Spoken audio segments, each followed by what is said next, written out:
Well, finished doing the install on the Korbanth DM1,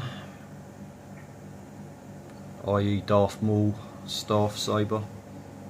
This one has got the nano biscotti in it, version 2. It's got 18650 3000 milliamp battery each side.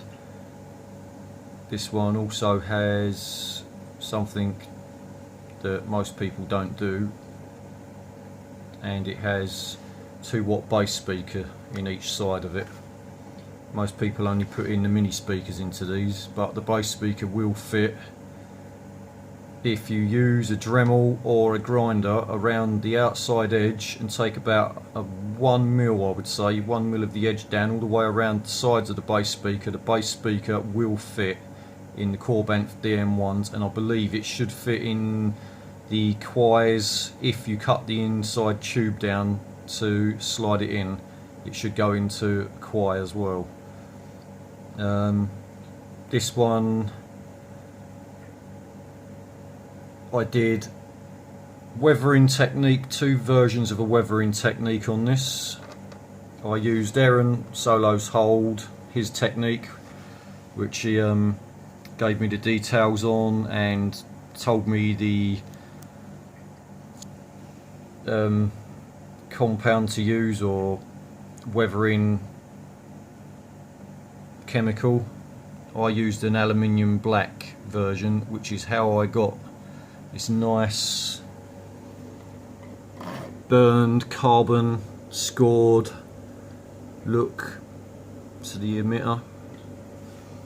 The other technique that I used was a paint technique, and I used a satin black paint with a paintbrush, believe it or not, small art paintbrush, and I painted it in on the areas, into the grooves, around the thumb switches, and then I used a wet and dry to take back where I didn't want the paint. I also went in some of the grooves and down into the back edges of these with it to add it a more of a carbon textured look to it.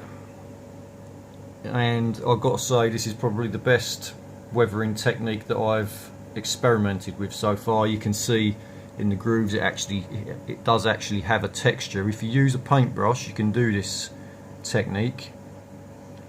What you need to do is not rub that off with sanding paper afterwards. You use the brush, you brush it on, and then drag the brush back over it as it's starting to dry, and it will remove it in certain places, and it will give you that technique of grime that's building up and wearing off. As you can see, it's got staining effects, again from the aluminium black chemical that I used on it. I also put some damaged marks around the center black rim, black joining section, so that it would look like it's a part of the install. The other thing that I did to hold the LED for the custom LED mount heatsink and shroud that I made, that one there holds the heatsink in place with the cover on.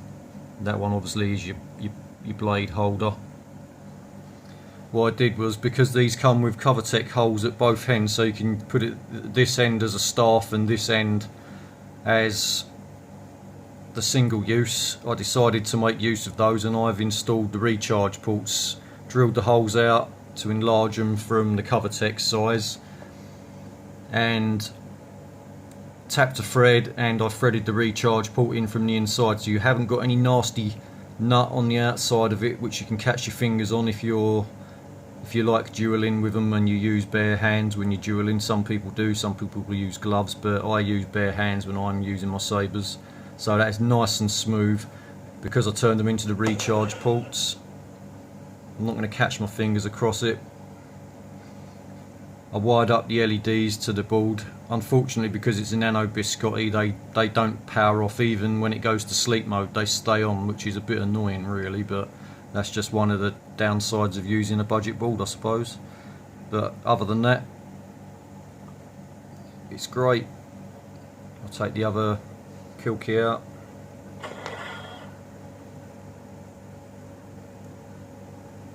And it hasn't got any sound venting. The only sound venting this saber has got is through the kill keys, where there's a gap in the side of the recharge port, and through these little holes here some of it comes through. But I have got inside, for shock absorbing purposes, on the board and around the battery, I have foam inside, like packing sponge that you get in flight cases to stop movement inside there and stop any rattles when you're using it. There's no rattles whatsoever in this saber.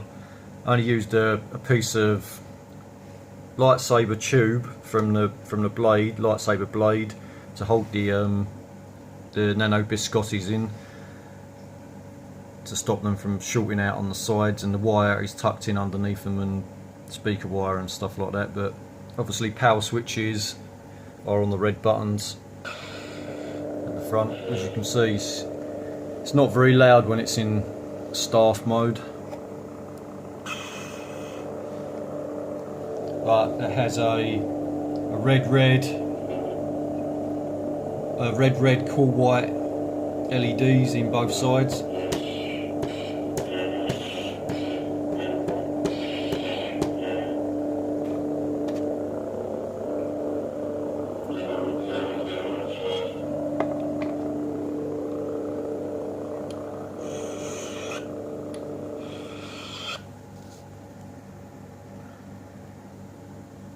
And the other thing I did is, this one is extremely tight. The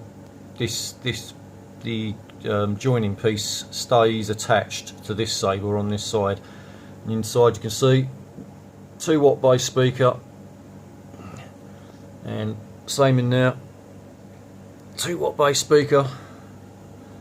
Now the other thing I did with these is I modified the pommel insert. The pommel insert, if you look on the build log for it, it's a cree pommel insert. They don't have a Maul pommel supplied for these.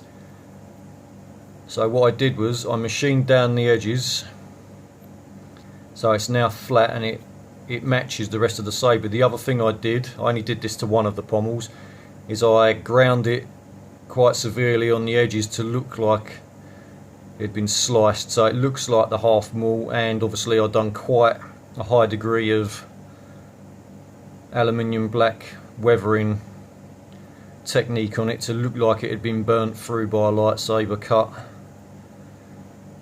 It's got a sort of crisscross on there. I may grind that back out, I'm not sure at the moment, but I'll show you that screwed in the end, power it up again. So there's the pommel in place. Looks like it's got a nice cut across it from his fight with Obi-Wan.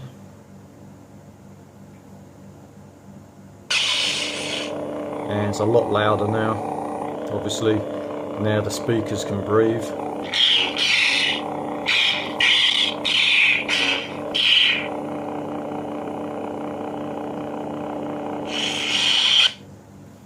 And same thing, this one can still be used as well. So if you wanted to use them as a pair, you just leave one with the joining section in.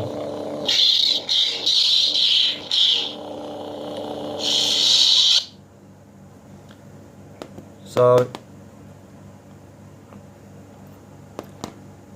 there you have it.